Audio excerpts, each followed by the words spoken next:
community outreach. So my laptop is right here. That's where my PowerPoint is. So please, if I look into the camera, kindly bear with me. I'm looking straight at my laptop and at the PowerPoint. I just want to thank the audience and everyone that is present today. Thank you so much. You're welcome. And I'd like to say for those that have never planned or launched a community outreach, you're in the right place and you're welcome. And then for those that have launched 1, 2, 3, 4, 5, even 10 community outreach programs, I hope we'll be able to share knowledge. Okay, so let's, before we jump into it, my name is Natasha Kawichibanda, as I was introduced. I am a psychosocial therapist, I am a writer, I am a TV host, I'm a fashion designer as well. So thank you once more. Because of time, let us jump right into today's session. So our topic is how to plan and implement your first community outreach program. So I want to ask a question. When you hear the words community outreach, what's the first thing you think of? What's the first thing that comes to your mind? I'm sure we have a number of things that are coming to our minds right now, but two particular things that stand out for me are education and outreach. Okay, so before I go further, Judith, are you there? Hello? Yes, I am. Yes, I am. Okay, yeah. Are you able to share the PowerPoint or should I share it? No, you should share, because even if I'm able to share, I'm actually going to share the same way we practiced it. Okay, no problem. Yeah. Let me share it Yes. so that we are all on the same page. Let me share my screen and let me share it so we're all on the same page. Okay, so just give me a moment. Get back to you. All right, there we are. Are you able to see it? Yes, we are. Are you able to see me and hear me? Yes, we can see you, hear you, and then we can also see the PowerPoint presentation. Okay. All right, thank you very much. So I say the first thing that come to my mind when I hear community outreach are number one, education, and number two, outreach. So firstly, I want us to know the purpose of the community outreach. So as a person who's going to interact with the community, you need to understand the purpose of a community outreach. You do not go to a place or you do not engage into something without understanding the purpose of it and without understanding what a community outreach is. So the purpose of a community outreach, one is to educate, and that is to educate. A community outreach aims to educate the community on the options that they have. Number one, outreach. What is an outreach? It's to engage with the community. So outreach is basically to give a service to a particular target audience. All right, so now with that understanding, let's get a little deeper. What then is a community outreach program? So a community outreach program, it is targeted communication by an organization with a group of people to meet a particular goal. So this is targeted communication by an organization with a group of people to meet a particular goal. So when you look at the definition, it already tells us that community outreach program is not something you can do on your own. It requires a team. It requires an organization, and it requires for you to have a particular goal, meaning it requires for you to have a purpose. So I am made aware that we have trainees or educators in menstrual health hygiene, as well as climate change. So for example, let's say that the particular goal is improved menstrual hygiene. Okay, for some nonprofits, it could be to create awareness about the cause, or for others, it could simply be an exercise to understand how best they can help the community. These are reasons people engage into community outreaches. So regardless of the goal, you have to understand that planning or launching a community outreach is not as easy. It involves knowing exactly whom to reach and how to engage with them. You have to know exactly whom to reach and how to engage with them. So this, if you understand this definition, you realize that a community outreach program requires a lot of research, a lot of survey, a lot of planning and strategy, which brings us to our next PowerPoint. Okay. And that is community outreach goals and objectives. It is very important for us to have goals and objectives as we plan to launch our community outreach projects or community outreach programs. So the first step in launching effective community outreach program is to understand what the program can achieve. So let's say we have the menstrual health management. You have to understand, okay, I'm in this sector. The menstrual health management program, what can we achieve as an organization? These are your goals and objectives. Understand what you can achieve as an organization. Or it could be the climate change.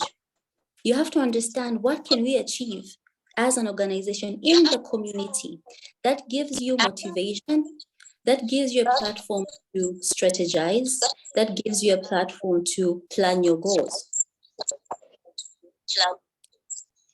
I can hear an echo.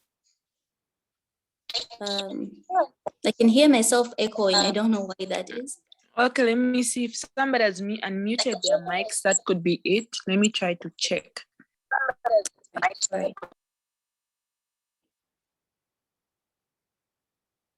Okay, so as I was saying, the first step in launching an effective community outreach program is to understand what the program can achieve, meaning you understand your goals, you understand your purpose, you understand the kind of difference you want to make in the community. So remember the particular goal we spoke about in the definition. That first step is determining the goal. So let me just break it down a little bit by focusing on the 3 goals and objectives in our PowerPoint. So number 1 on the goals and objectives is focus on a particular issue in the community and try to address that. It could be healthcare, it could be a high child mortality rate, or poor community health. In this case, we have climate change educators and trainees. We also have menstrual health management educators and trainees. So I can see that we are already focused on what we want to do. So you focus on a particular issue in the community. Secondly, number 2, educate the community on the issue and enable them to tackle it on their own.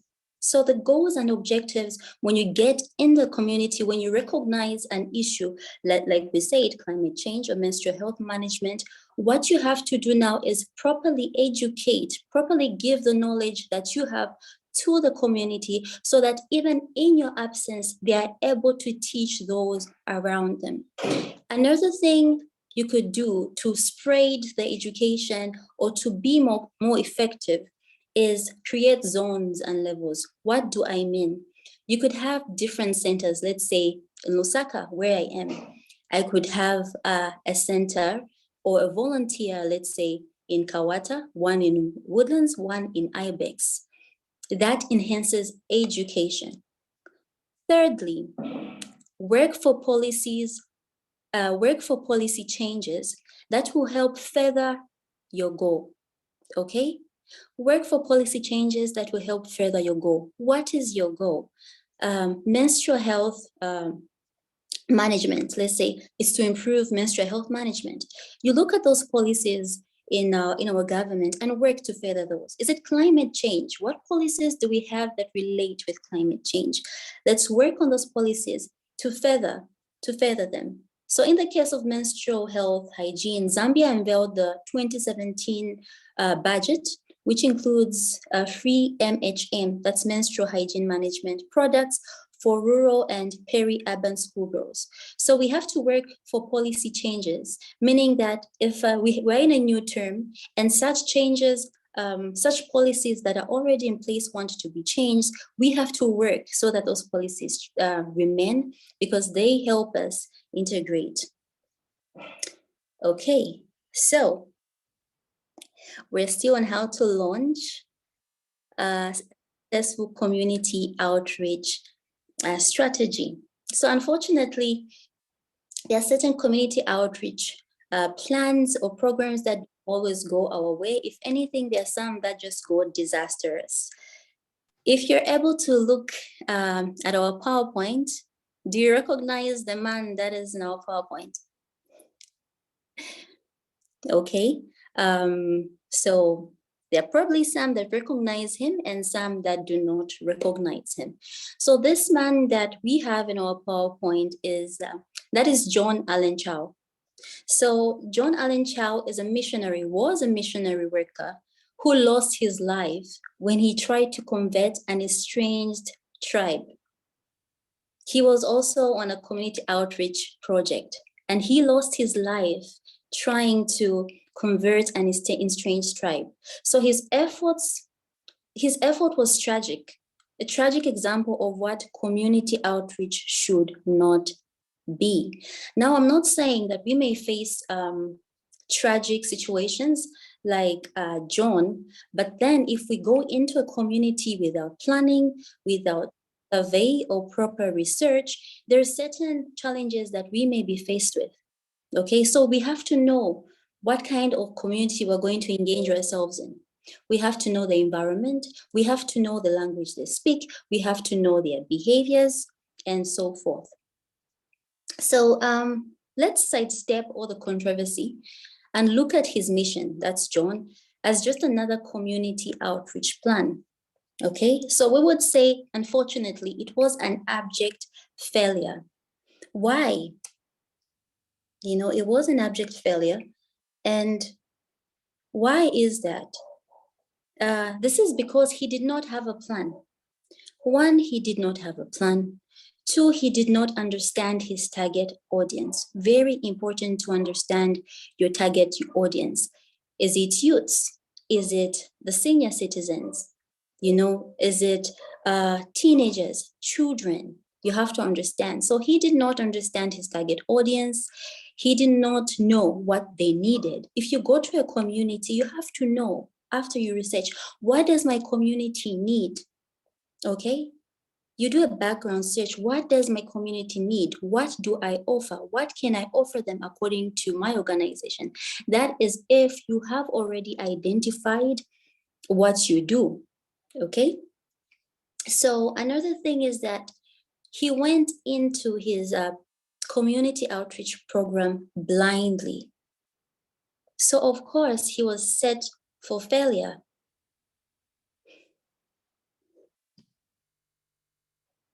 So I would love to just educate us on this point to ensure that you're not caught unprepared with your outreach program. Here is a list. I've come up with a list of things you need to have in place.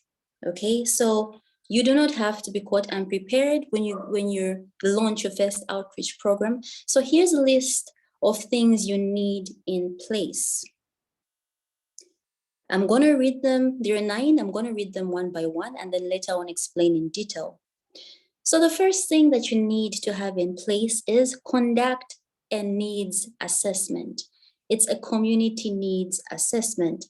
Secondly, identify and know your issue. Identify and know your issue. Okay, so is it climate change? Okay, identify it. Do you know your issue? How well have you studied your issue? Okay, is it menstrual health management? All right, you know your issue. Have you studied your issue? Okay, after that, set a goal. How do I go about implementing what I have learned, the knowledge that I have in the community?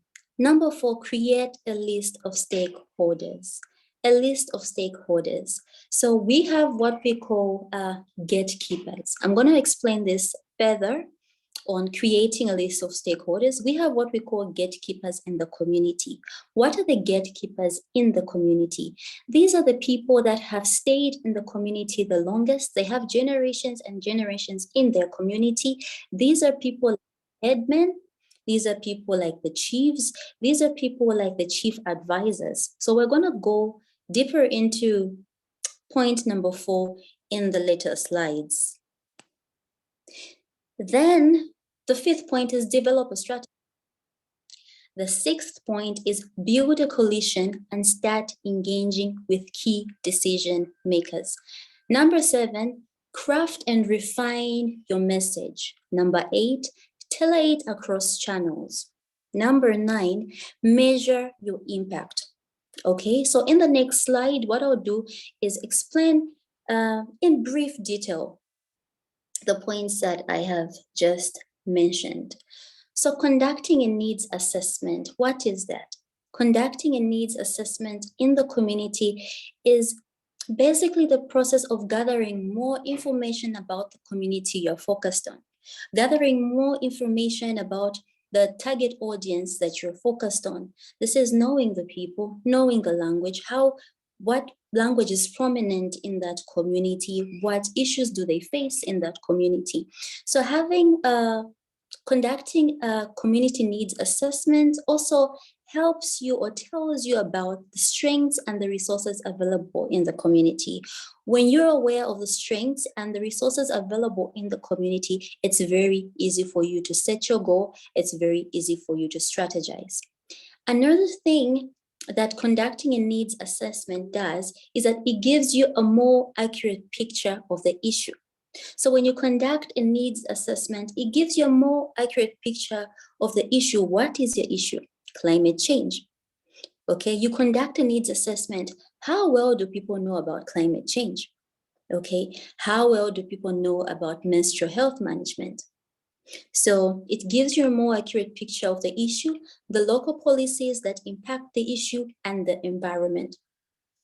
For instance, looking at our slides, we have a diagram. Okay, so for instance, looking at our slides, if you're focused, for example, on studying a community and its health, here's what your framework will look like. It's important for you to have a framework. It's important for you to have a diagram. So kindly, let's look at this framework, the diagram, okay? And this is for studying health in a community. So if you look at this diagram, you have cultural systems, you have political and policy systems, you have economic systems, and prosperity.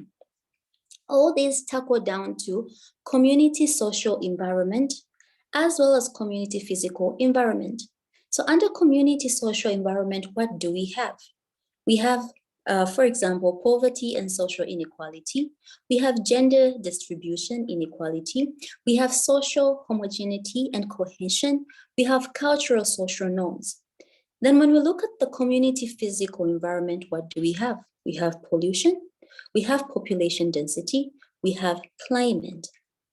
So all this tackle down to community responses. With all these challenges, this is after conducting a needs assessment. You look at the community, look at the challenges that they're facing, pollution, population density. How is the community responding to such things? It's very important for you to understand that. How is the community responding to climate change? Are they ignorant of it? Are they not? How is the community responding to menstrual health management? Are they ignorant, or do they have some knowledge on it? So this leads to community activation. Okay, community activation simply means empowerment or building a community. And then we also have community social support, which leads to community outcomes, social behaviors, community health, and quality of life. So if you look at cultural systems, political and policy systems, economic systems, and prosperity, all these determine the social behaviors. They determine community health and quality of life. So we are done with our diagram, and we'll just go to the next slide.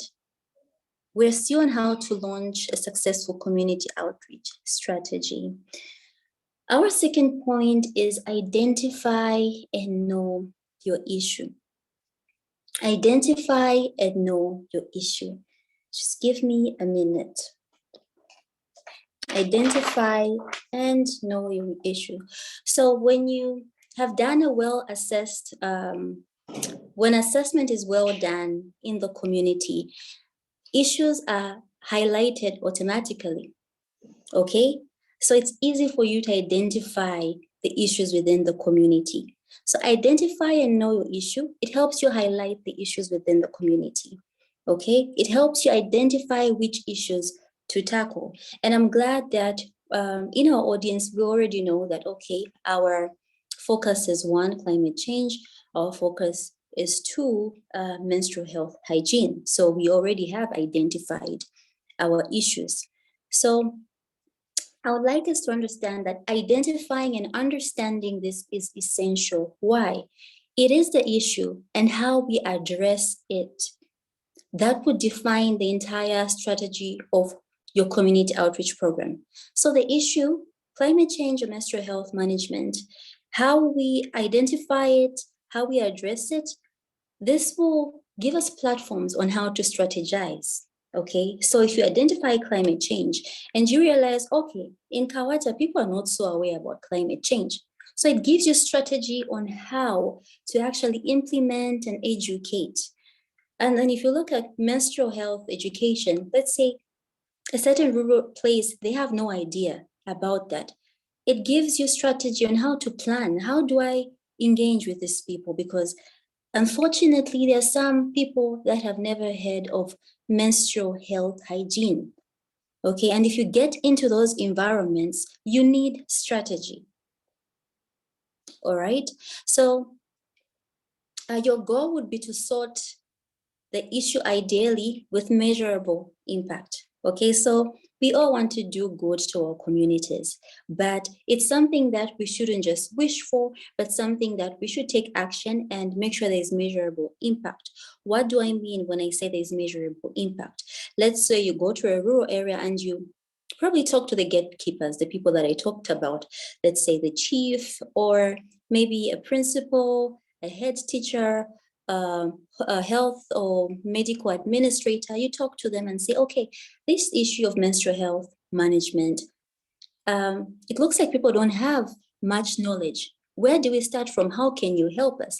And you will find that people, the gatekeepers, for example, or stakeholders, I'll explain what stakeholder means in this form. Yeah. So you get to talk to them and they will help you to say, okay, what can we do? How can we help each other? If it's a head teacher, maybe you can come up with an agreement where you go to the school and you slowly have little sessions. Or maybe you go to a local church, you slowly have little sessions, or you go to a town hall and you slowly have little sessions. So when you look at this, when you identify your issue, the next step is trying to solve. You're trying to solve. Rather, you want to solve or you're trying to solve the issue. What does that lead us to? Meaning you have a goal. So you have to set a goal. Okay, so your goal would be to sort out the issue ideally, as I mentioned, with measurable impacts. So there are some questions to ask yourself when pinpointing your goals. So these questions that you ask yourself when pinpointing your goals are, number 1, is there any actual need within my community for us to reach out? You have to ask yourself, is there any actual need in my community for us to reach out? Why? Because there are certain communities that are very literate and there are certain communities that are very illiterate. So when you look at communities that are highly literate, where their lives are, they're very well to do, they have access to communicate technology, they have access, money is not a problem, their communities that are like that, would you really think it would be a good idea for you to actually launch or try to reach out in those communities? Or would you rather actually go to a place where they're illiterate, where they've never heard of menstrual health hygiene? So this is where the question comes in. Is there an actual need within my community for us to reach out? Secondly, how exactly am I going to engage with my audience? Now that you've had an assessment, conducted a needs assessment, you ask yourself, how exactly am I going to engage with my audience? Where do I start? How do I start? Who will help me? Where do I go? Okay, what language do I use? How many people do I need? What resources do I need? Okay, and the third one is, how am I going to get them to participate in reaching my goals? Okay, so you have your plan, you have your goals, but how are you going to get the community to participate in reaching your goals? You have good plans, you want to change the society, but how are you going to get those people to listen to you? Who are you going to go to? Let's say you were taken to work in a very rural area. You don't know anybody there. How are you going to communicate? How are you going to start? Where are you going to go to? Are you just going to go without a plan, without a strategy? So in the next PowerPoint, this leads me to number 4, create a list of stakeholders. Like I said, who do you go to? Stakeholders. Who are stakeholders? These are people that have the same interest and concern as you in the community. Okay, I'm sure we have a number of ideas of such people. So earlier I mentioned of the gatekeepers. So the people that also have the well-being of the community at heart would be the gatekeepers. These are the chiefs, these are the chief advisors or the headmen. Now, adding to the list here is create a list of stakeholders, number 4. Okay, so the stakeholders are people that have a relationship with the community. They know the community, they know the behaviors of their people. And you having a relationship with these stakeholders helps you make a very powerful impact. And if anything, it helps you move quicker as opposed to you just going there on your own. And when you go to the stakeholders, it helps you build a relationship and it helps your organization gain trust from the community. So your number 1, of course, stakeholders are obviously your target audience, the community in which you want to make a difference in. That's the number 1 stakeholder. Secondly, like I mentioned, you have the village leaders. This is a community head, the gatekeepers. Like I explained, we have the law enforcer, we have the faith leaders, we have hospital administrators, we have community health workers, we have a school principal or headmaster, we have the neighborhood council representatives, a civic leader, local advocate, and local health practitioners. All right. So this leads me to the 5th point. And what is our 5th point? Develop a strategy.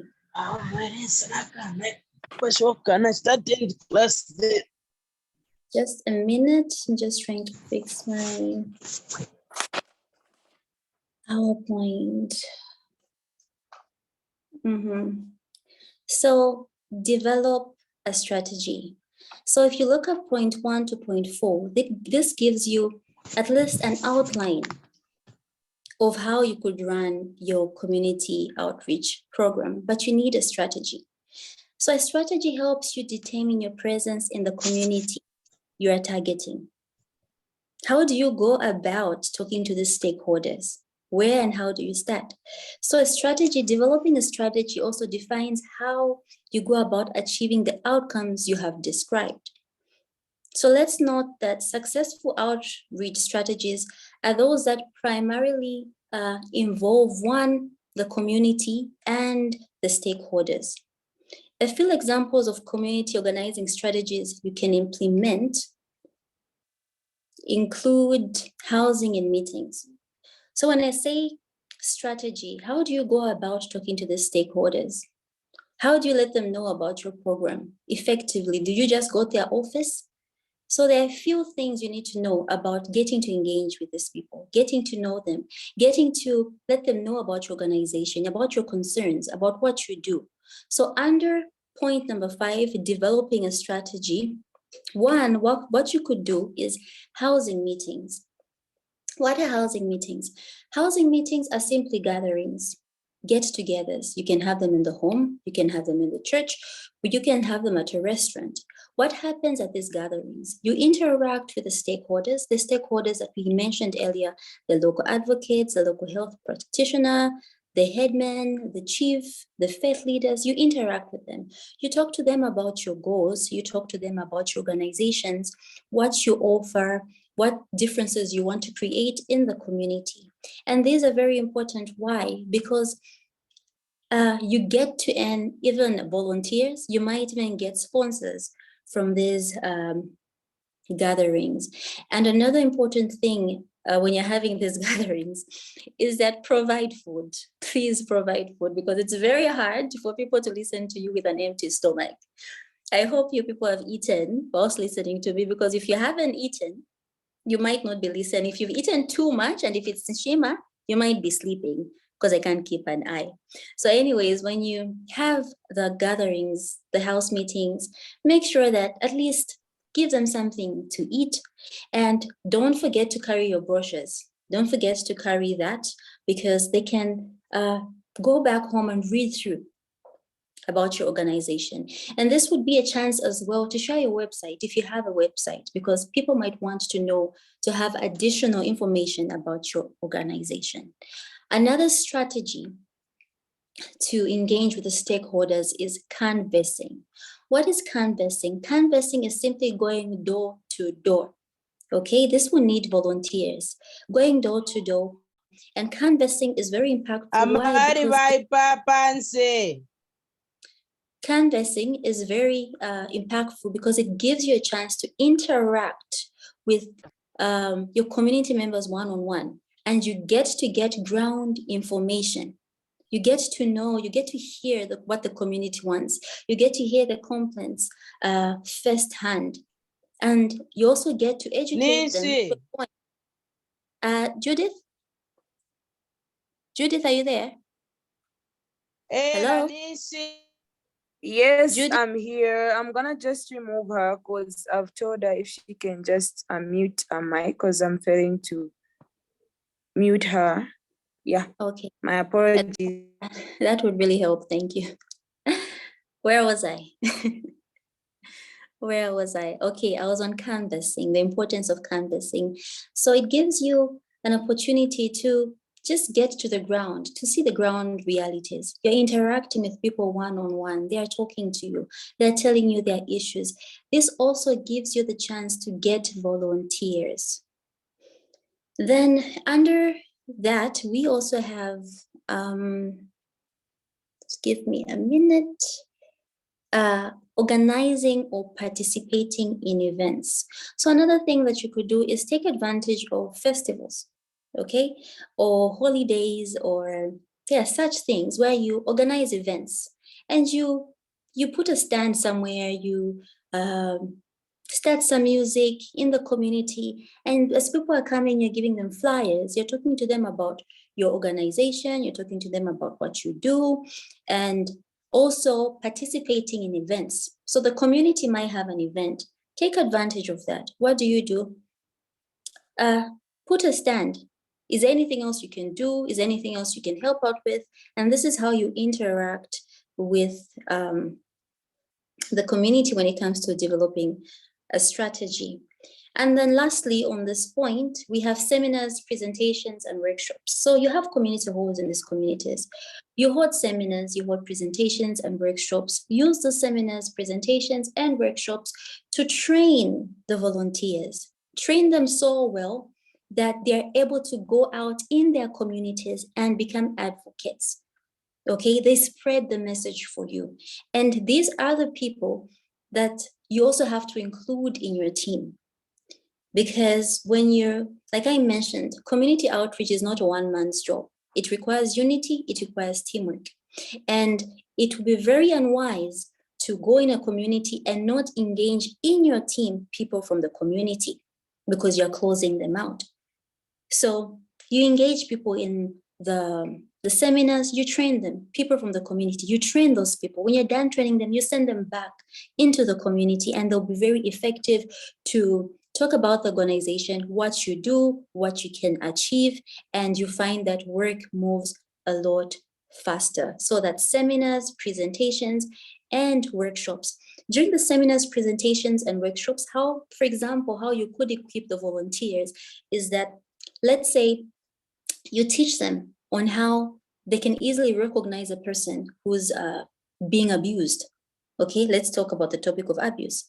So you tell them, okay, these are the symptoms of a person being abused. You're helping them. When they go home, they tell that information to their families, and that is spreading information, education. That is the purpose of an effective community outreach, to spread, to educate, and to create a service. All right, we're going to go to our 6th point, which is build a coalition and start engaging with the stakeholders. What does it mean to build a coalition? Okay, let's just start it with what is a coalition. So a coalition is an alliance or an agreement to combine activity. So build an alliance or an agreement, combined action rather. So build an alliance, combined action with your stakeholders. Start engaging your stakeholders. What does this mean? Like I said, that means form a team to help you reach out to your audience. You have to have a team. So below are the various members you can have on your team. Volunteers from the community, I mentioned that. And then as an organization, it's very, very important for you to have a committee. What does a committee do?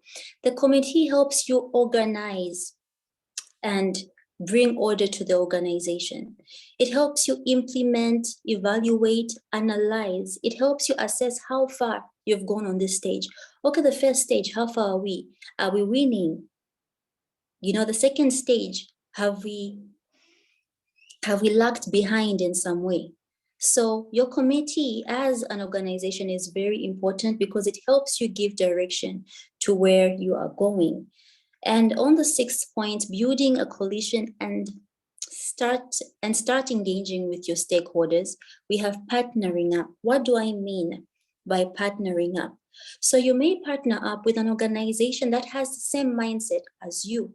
They've been in that community longer than you, so you can learn something. So this is where power in unity comes in.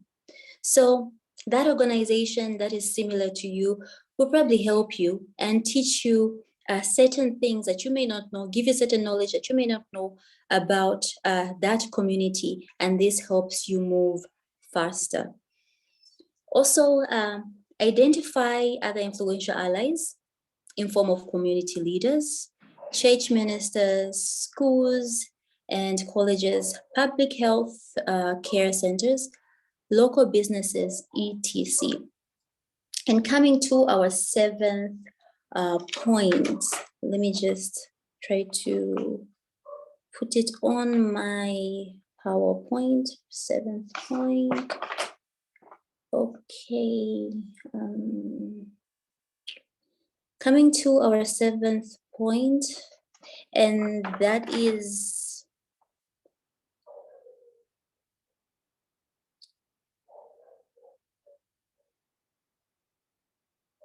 am I getting ahead of myself? So craft and refine message. That's our 7th point. I don't know why I could not see it. Okay, I see it now. So our 7th point is craft and refine your message. So since Your message must make a strong first impression. Since it's the first point, it's the first touch point with your target audience. Your message is your first touch point with your target audience. It has to make an impact. It has to be strong. It has to be powerful. You cannot afford it to be very general. Why? Because it will hold no water. It won't be impactful. And another problem is that when it's not impactful, your message will be ignored, meaning all your efforts from the beginning will be over waste. So you have to craft and refine your message. Your message has to make a strong first impression. And secondly, tailor your news to people who you're targeting by using language that they're familiar with. So when you go into a community, if you notice that the majority or the main language in your community is Nyanja, you don't go there speaking English. You don't go there speaking a language that they do not understand. You have to make them understand. You have to relate to them. You know, the most important thing for you to do is make them understand your vision, your goal, make them understand your mission in a way that is relatable to them. That requires your patience, that requires, because these people are giving you, they're giving you their time. So you have to see things from their perspective. You don't go there speaking as though you're in the boardroom. There is a place and time for everything. If you're going to go to a rural area and people can barely understand English, you don't speak English to them. If there's a way, you have to adjust as a person. So you don't go there speaking as if you're in a boardroom. No, this is why you have to have a team. And in your team, you have to have a variety of people that can speak English, that can speak Nyanja. If they can speak 4 or 3 languages, even better.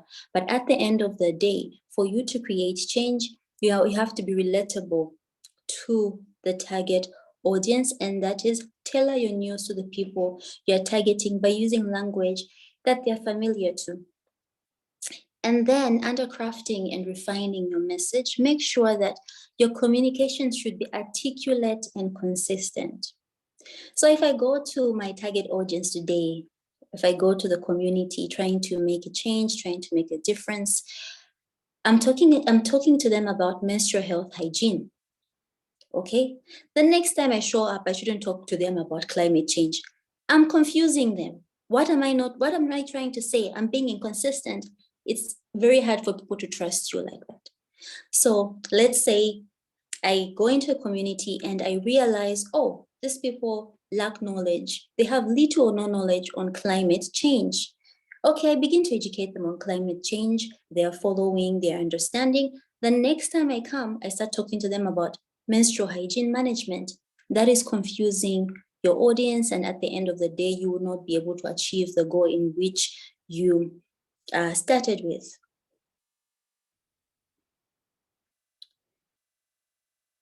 We'll go to our next slide. We're still on how to launch a successful community outreach program. I realized that this session might be shorter than I thought. I actually thought, oh, I have a lot of slides, but the time that I've been given, even better. I guess we'll be able to accommodate some questions. So we're still on how to launch a successful community outreach strategy. So I would like us to note, still on the crafting and refining your message, is that the most important aspect of crafting your message is ensuring, like I said, that you communicate your goals, okay, your values, and the mission in a manner that is relatable to the community.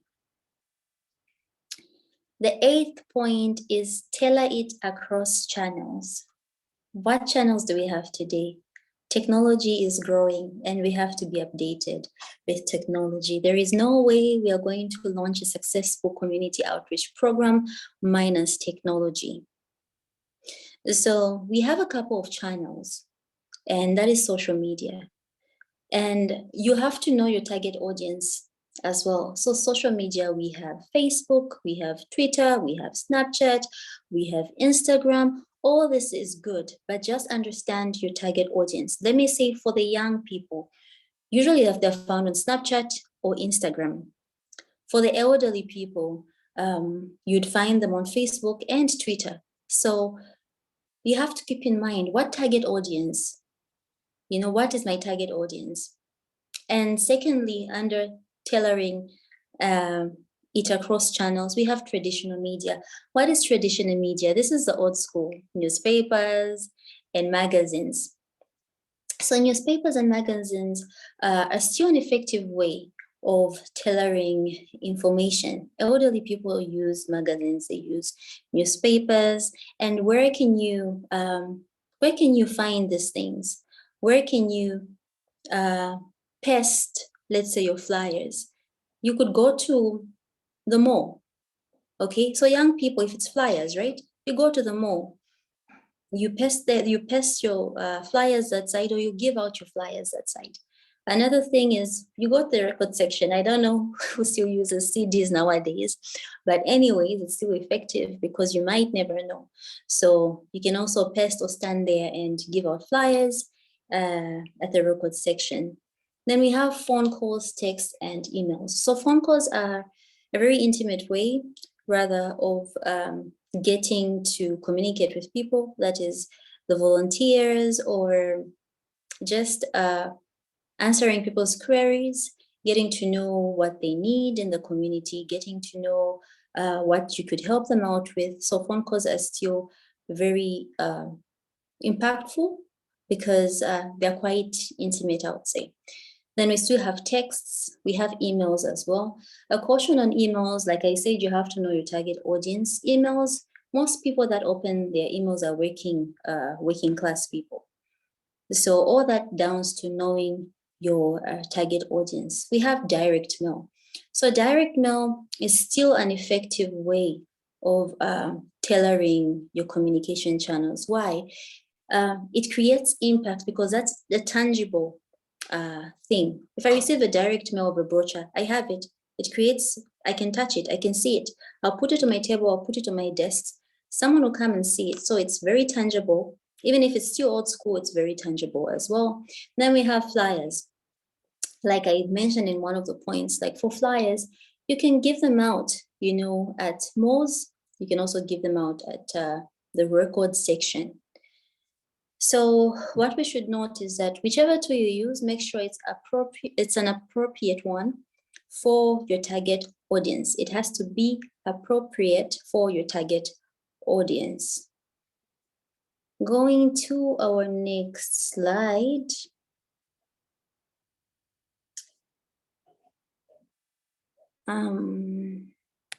Okay. All right. So this is our last slide on how to launch a successful community. Not last, rather, just on the strategies. So measure impact. So this is a very important point because you get to evaluate all your efforts. You get to evaluate what's working, what's not working. So measuring impact, it helps you evaluate your objectives. Okay, how far have we gone?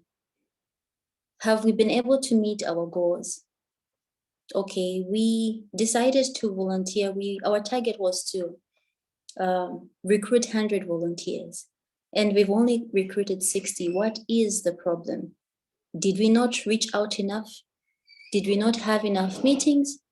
What went wrong? So this is the part where you evaluate, analyze, and introspect. It's very important because it keeps you abreast. So it helps you understand if your strategies worked, if your objectives were met. It also helps you implement your learnings and improve your outcomes. There's always room to improve. And when you're beginning or launching your first outreach, there will be mistakes. That's how we grow as people. Okay, that's how we grow as people, making mistakes, but then learning and improving from our outcomes. If it was a negative outcome, okay, this is why the committee is important. The committee, the organization's committee, where you go back and look through your mistakes and see how you strategize. How can we as a team work better? How can we engage in this area better? Do we need more volunteers? If we do need more volunteers, what do we do to get those volunteers? Maybe we do not have enough stakeholders. Okay, like I said, there is mostly, if you have no gatekeepers or stakeholders in your team, it is very hard for you to penetrate through a community. This is why these people are very important.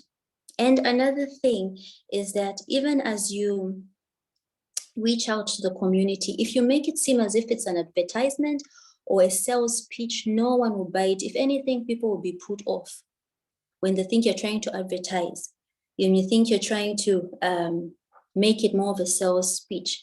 Make them understand that you're concerned about the issues in the community. In that way, they'll be able to relate with you, they'll be able to help you, they'll be able to engage and want to understand your cause. Let them know that you're in it for the long haul. Let them know that you're interested in their well-being. Let them know that just as they want their community to be better, these are the stakeholders. They want to improve their community. You want that too. That's why you're partnering with them. So never make it sound as if it's an advertisement, because I'm sure most of us have met people who they want to sell something to you. And sometimes when they're too persistent, they just become irritating. So you shouldn't go there trying to launch community outreach program and you're advertising. It speaks negative of you. It doesn't speak right of your motives. And something to note, ensure on the measure your impact, ensure that you evaluate your outreach program on a regular basis. That is very important. Ensure that you evaluate your outreach program on a regular basis so that you meet your goals.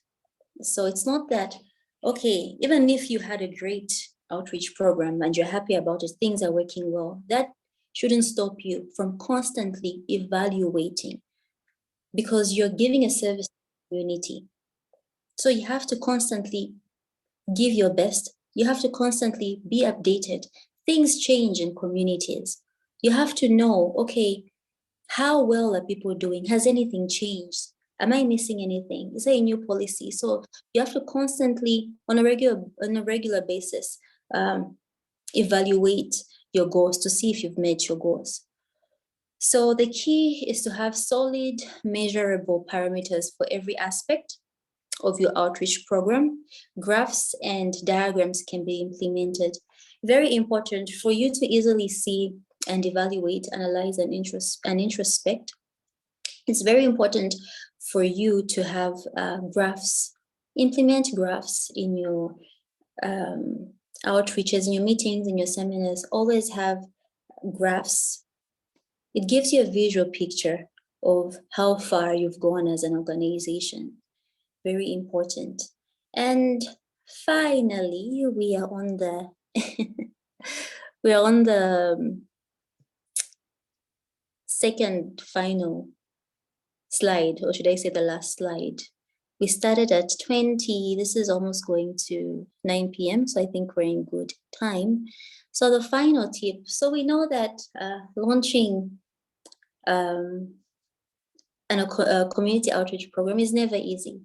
It's something that's not easy. Sometimes when you look at what needs to be done, you find it very daunting and very tiring, but it shouldn't be like that. We have zones, okay? So we have zones, sometimes they're called levels. So trying, like I mentioned in the PowerPoint, try thinking of your outreach in terms of zones and levels, okay? Where you just don't go all out and stress yourself because you don't know where to start or how to start. What you can do is like, I'm going to start with levels, we're going to start with zones, with each zone being assigned with a task. So these tasks could start from the simplest to a little difficult to difficult. Okay, so in the easy task, you could say, what we're going to do is distribute pamphlets to community members.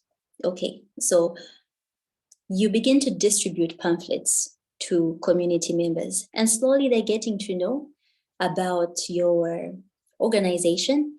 By the time you come in, they've heard about this and they're interested, they want to know more. And you could creating an online presence and engagement on social media. Nowadays, there's nothing we can do without social media. We need it. Before, I know this is cliche, but people will be like, oh no, we shouldn't be on social media. It's evil, it's whatnot. But you have to know what you're doing on social media. I know that was cliche. So creating an online presence and engagement on social media, you need to do that. This is when you're trying to start with zones and zones all levels at the easy task. So you let people know about your organization on social media, be consistent in posting about what you do, be creative. This is why you need a team. And in your team, you need creatives. Things are moving fast. So you need different people who understand technology in your team, people who understand marketing in your team, people who understand advertisement in your team. You need social media.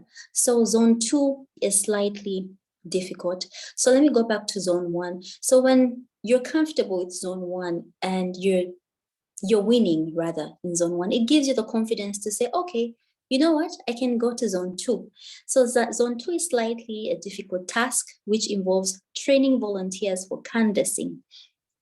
I mentioned what canvassing is, and canvassing is going door to door, having conversations with your target audience in the community. So training volunteers for canvassing, and I mentioned these volunteers should be people from the community because they understand better. You educate them very well, equip them with knowledge, and then they go back and they represent you. They canvass, okay, for the organization. So still in zone 2, conducting training sessions or seminars. So in zone 2, you begin to conduct training sessions or seminars. This is where you train people that are interested in your organization. You equip them, they become as good as the CEO, if there's such a thing. I believe in an organization, there's no such thing as position. Position is there, yes, for order. But whatever the CEO knows, even the cleaner should know, Position and names are just for order. Whatever knowledge the CEO knows, even the cleaner should know. Whatever knowledge that the cleaner should know, even if it's cleaning the toilet, the CEO should know, because this is a team. And if there are any hierarchies, it's because of formality's sake and order. So in zone 3, which they call the difficult task, it's organizing a community festival. So you organize a community festival, like I said, take advantages of holidays. Christmas, the holidays that we have, take advantage of those. Create a stand, put a tent, play some music, have little foods or anything like that. And from there, begin to just give out brochures. And when people come, interact with them, interact with the community, tell them what you're about, have these functions. And still in zone 3, what do? Try to get community leaders who you don't have. That's the hard part. No, I'm saying hard, but it might not be hard for everybody. So in zone 3, what they call difficult is that trying to get community leaders who you don't have a relationship with to endorse your organization. Okay, so imagine going to a chief or a leader, you have zero relationship with him, and telling him, this is what we do and we want you to endorse. Who are you? 1, where do you come from? 2, what do you want? 3. So this is why strategy comes in play. When you go and meet these people, be humble. Okay, they're giving you their time. Be open-minded. People have different perceptions. Be open-minded when you dive in. Give them a listening ear. If anything, listen more, to them, because they'll be open to actually share their experiences, to share what the community is lacking, to share the strengths in the community. And for you, that will make your work much, much easier. So we have come to the end of our session today. Thank you very much. And for those that need the PowerPoint, I'll talk to Madam Judith. I could probably hand it to her.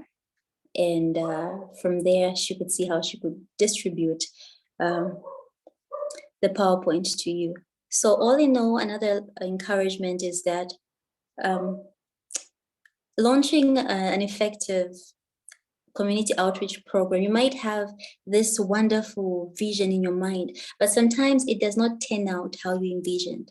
You think it's going to be easy to talk to people, but it's not that easy. Sometimes, like I said, mistakes happen. Don't lose heart. Remember that you're doing it for a bigger cause, something that's bigger than you. So keep trying and don't lose hope. Thank you so much. My name is Natasha Kawichebanda. Thank you for your time. And again, it's a privilege to have been able to walk us through this session on how to plan and implement your first community outreach program. Judith, over to you. All right, thank you so much, Natasha. I've learned so much from your discussion, of which I also believe everyone has learned a lot. And for us that still have questions, this is the time you get to actually unmute your mic, introduce yourself to the room and to the speaker, and then ask the question.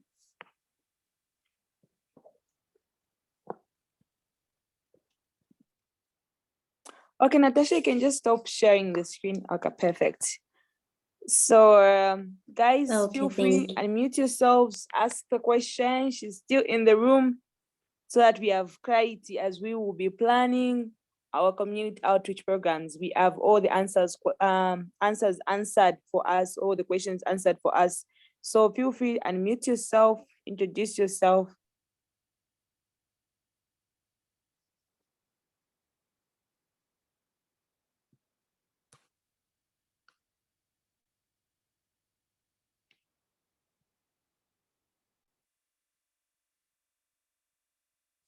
Okay, since no one is asking, let me ask on behalf, since in our bio, Natasha, you highlighted of how you are a TV host. So let's say I am a menstrual health educator and I want to actually have a program run on your TV. How do you go about approaching social TV stations, radio stations, if you want to have a program aired?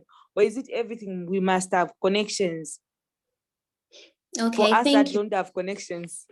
Thank you, Judith, for that question. We shouldn't be limited, especially in this era of technology. We shouldn't be limited. In those days, you'd have to go to ZNBC and pay because, you know, having something aired is not expensive, is not cheap. You know, for a minute, you could pay over 5,000, you know, and now we have access to technology. We have access to TikTok, one, we have access to Facebook, there's Facebook Reels. You can always go on Facebook Live, you know, with your page and begin to communicate with people. Or like for me, I'm a TV host and I have a platform. You can talk to me. I love to interview. I love to interview. So you could talk to me and we could work on something. You know, I could interview you. I could ask questions that enlighten us more on menstrual health management. If not, we could go on Facebook Live, you know, with the people that we have in the group. When we have a Facebook Live program, we share it. You know, we share it. Or we could have even a meeting, a live meeting. So we shouldn't be limited by connections. We should not be limited by, oh, it has to be on ZNBC. Everything starts small. As long as you have a goal, as long as you are passionate about your goal, you keep going. You know, you find a way. So I hope that answers your question. Yeah, it does answer my question. So thank you so much. So for us that might be feeling, no, because I don't know how to knock on ZNBC's door, we can actually use other alternatives. And for us in the room, we'll actually, because we'll be doing Facebook Live chats with our participants. So, and for us who maybe have planned with our team to say we want to put it on TV. We have a TV host. This is a chance to interact with her and form that connection, so that when we ask now, can I have the program on your TV, you don't have to go through so many corners because you have already established that relationship with her. So thank you so much, Natasha. It has been a very interactive session. I've learned a lot, and I'm sure our participants have also learned a lot. I don't know if there are any other questions, or we can close today's session.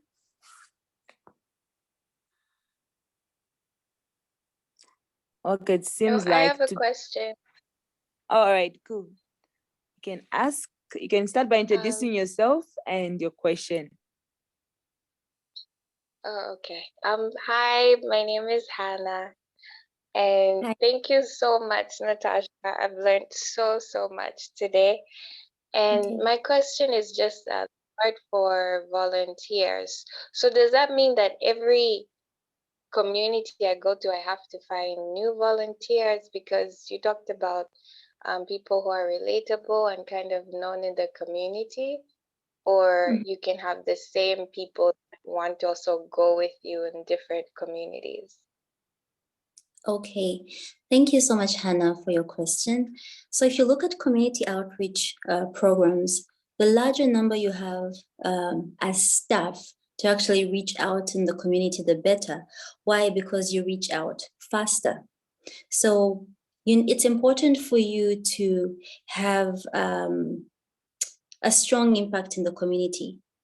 So you having volunteers in the community, I will say it's not a must, but it also shows that you're impacting people, that your organization is actually doing a good thing. So if you already have your own volunteers, that is very, very good. You can go with those. But what I would say is that you can never have too many hands to help. You always need an extra hand. So that could be on your list of goals. There are people who would say, okay, our target is to have 100 volunteers. That is a target. They'll go for that, and they'll make sure they have volunteers, not by force, but by being strategic. And also just, you'd meet people who are actually interested in what you're doing. We do not know how many people are so interested in what we're doing right now, but we have to ask ourselves, have we put ourselves out there enough? Believe me, there are so many people that want to join in this meeting today, but it's just because maybe they do not know what we're doing today. So we have to ask ourselves, have we reached out to people enough? So no, it's not a must for you to grab volunteers, but what I would say is that it's an advantage, because community outreach is a team thing. And if you want to reach out to many people, if you want to create even a bigger impact and a difference, you need people on board. I hope that answers your question. Hannah? Hello? Hello? Oh, yes, it does. Thank you. It does? Okay, that's nice. Yeah. Okay, thank you for the question. I can see a hand, Judith. All right, the next person can go on and ask. Yes, she can just unmute herself. I'm not even going to call her by her name because we want to get to know each other here. Okay. Wow, classic. Thank you. Good evening. Hope I'm audible. Can you hear me? Yes, Grace, we can hear you. All right, thank you. So my name is Grace Musigwa. Thank you so much for the opportunity. I must say this has been enlightening. I've learned a whole lot of things. So to say thank you so much for that sharing. So coming from a media kind of background, well, let me just say I'm a journalism personnel by profession, as well as the public relations. So at the moment, I started my own thing, a movement. So we're called Movers and Shakers Global. Yes. Okay. So I do some sort of community outreach. In the sense that I'm working with physically challenged people. So on my end, I would thought of just, okay, let me utilize the opportunity and then maybe even allow others to learn from it, in as much as it's not like directly what it is that we're talking about, menstrual health as well as climate change. Yeah. But in a case where you're dealing with different abled people, like the way you put it, to say when you go to a certain community, you have to drop yourself down, like drop yourself to their level. You can't be in a community where they just speak maybe local language, then you go or English version and whatnot. So on my Yeah. end, I deal with persons with disability. So Okay. it has been kind of maybe challenging at a point where you are well able and you're dealing with physically challenged people. So how do you then bridge the gap, or how do you somehow help them on their end? Because the experiences that I've had somehow is that maybe they would feel like you're just there to mock them at the end of the day. Because I feel maybe even in these community outreach and whatnot, there is that perspective that people have to say, okay, this person maybe is coming from Lusaka, they've come here, so maybe they are just here to just look down on us and whatnot. So how do you then ensure that those people that you are working with actually believe in what you're doing and not take what you're doing otherwise? I don't know if I'm adding up or you get the context of the question. No, I understand what you're saying. Okay, so please, you can just help me with that. Thank you. All right. Thank you so much. And that is indeed a very sensitive topic, because this is you, abled, walking, and you're going to a community and you're dealing with people that are disabled, and you're telling them, encouraging them, you can do this, you can participate in sports, and they're looking at you. Well, it's easy for you to say that. Why? Because you have 2 feet. So this comes back to, I talked to you about gatekeepers and stakeholders. So you do not go there directly. You go to the gatekeepers and stakeholders. And I mentioned the gatekeepers and stakeholders could be health practitioners in that community. You go to them and talk to them and say, how do I go about talking to these people? I realize if I go as my able self, maybe they might not be so receptive to my good intentions, you would say.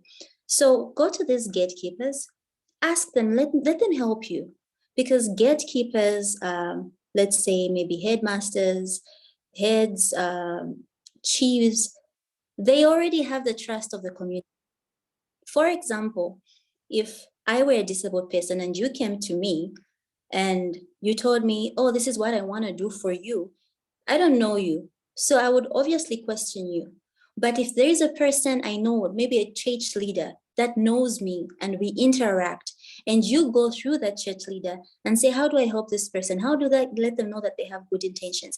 That gatekeeper, that stakeholder will be able to speak on your behalf. And in that way, you gain trust. The moment you stand there, the person will be like, okay, we are actually, on the same team. And there's a point whereby people begin, you don't see disability anymore. This is because you brought in somebody that they trust. So going there on your own in a community that you do not know is not a good idea. So I hope that answers your question. Yes, it does, 100%. Okay, so maybe just a practical way of how maybe this also can be done when it comes to menstrual health. Let's say maybe you're going to a rural setup, they use cloths and whatnot, then maybe you're going to introduce sanitary pads. In that aspect, how do you approach the gatekeepers? Like maybe just give a practical of it. Yes, I would appreciate that. Sure. So how do you approach the gatekeepers, right? So let's say, like you mentioned, they're using, mostly they'll use chikenges, especially in the village, right? So you could go to, let's say, a faith leader. Everyone wants to improve their lives, but they won't hear it from someone who they do not trust. Some people can actually repel, help. So before I answer your question, I'll give an example of an outreach that was done in Kafue by one of the organizations. What they did was they just went in there and said, oh, would like to build toilets for you. And the community actually took offense. You know what they said? So all this time before you said you would love to build toilets for us, where do you think we were going to relieve ourselves? That was an insult. It wasn't a compliment. So firstly, like I said, you have to understand what you want to achieve. So practically, I'll go to a gatekeeper and to say, this is what I am doing, menstrual health management. This is what we do in our organization, and make the gatekeeper understand the advantages. There are so many advantages of using a pad compared to a cloth, a chitenge. You know, especially if she is a woman, she would understand. You talk to her about those benefits, make her understand. Like I said, she will be or he will be your mouthpiece. So make her understand the benefits, make her understand why you're doing what you are doing. So imagine you're in her office and you're being practical and you're telling her it's unhealthy to use, what do you call this? Material, chitenge. A chitenge material is not meant to hold or to sustain water, you know, or blood, you know, it's not meant for that. And when you explain that practically and of course in a humble way and yet boldly, she will be able to understand. Hopefully she will be able to understand. And now she will speak to the community. And like I said, try to be relatable even to the gatekeepers. Go there as humble as you can. And humble, I don't mean timid, but go there with a listening heart and make her understand or make him understand that you're doing this for the greater good. I hope that has been practical enough for you. I hope you understand. Right, okay, thank you so much. I do. Thank you. This has been helpful. Thank you for the question. It was very interesting. Thank you.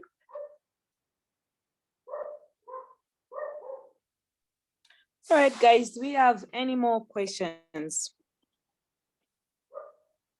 Do we have any more questions?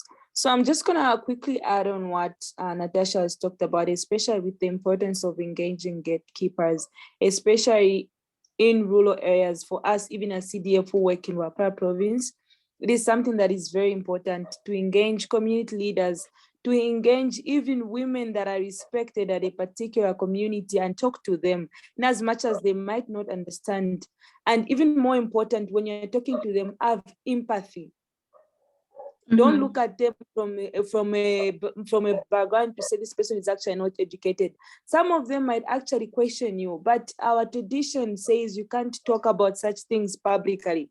But then you go on to explain to them why it's important to talk about these issues and the impact that it has. So even as you talk to them, approach them with respect, have empathy, understand that some of them are coming from a background which actually didn't allow that, and they still have a mindset to say we can't talk about this. And it could be for a climate change activist. You are talking about cutting down trees is horrible. They tell you this is the only source, that's the only way I make money. When I burn charcoal, that's how I make money. So how do you step in there and tell them the importance of actually planting trees, every tree that they cut down to replace it? And in our local language, we say watimiti ukula empanga. Yeah. So you can actually highlight to that if you speak the language and tell them of imitikula empanga. Yes, we need to have trees that are growing. The old one, yes, can be removed, but there is need for afforestation, which is a mitigation method for deforestation, so that we can still have the forest that is still growing. But then if we cut all the big trees, no one is caring about planting trees. We'll basically have a desert in no time, because there will be no tree that will remain available. And even more importantly, for those that will be visiting schools, before the outreach date, engage with the head teachers. Visit them prior to, before your visit, your actual implementation. They just don't show up there. No. True. Inform them in advance. On Thursday, we'll be coming.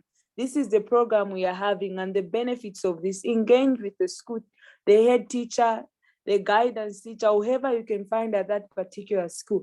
And for us who are in the villages, we mostly engage village headmans, church leaders, because it's easy to even access people in the community. You can't gather everyone together, but a village headman can send someone to organize. They can send a word on such and such a day. People will be coming to do this and this. You are all encouraged to come to the place, to the headman's house, to come and listen to these individuals. It is important that you do. So basically, you end up discovering that when you engage such people, they solve certain problems for you. You now don't need to go door to door because they have done the call out for you. The people will be brought to you. Those are some of the advantages that are there. But even more importantly, learning to speak a particular language that is in there.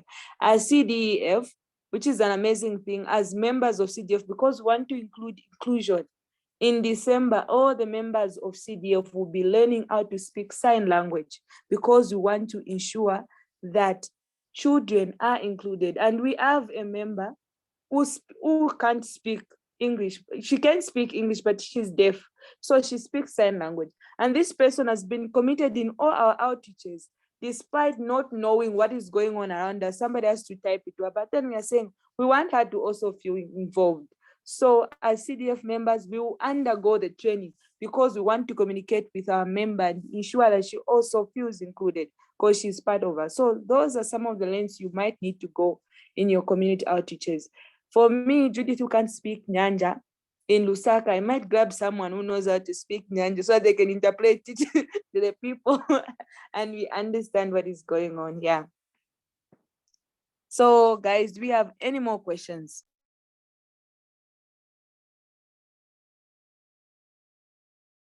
But anyway, Natasha, this has been a really amazing session. I've learned a lot myself, and I feel like I need to also come back and rewatch this session. Now, this time around, taking notes and seeing how am I as a leader or as a young advocate going to apply what I've learned in this session. And I would even encourage everyone. The recordings will soon be posted. Find time to listen to them, walk through them, because that is what will help you.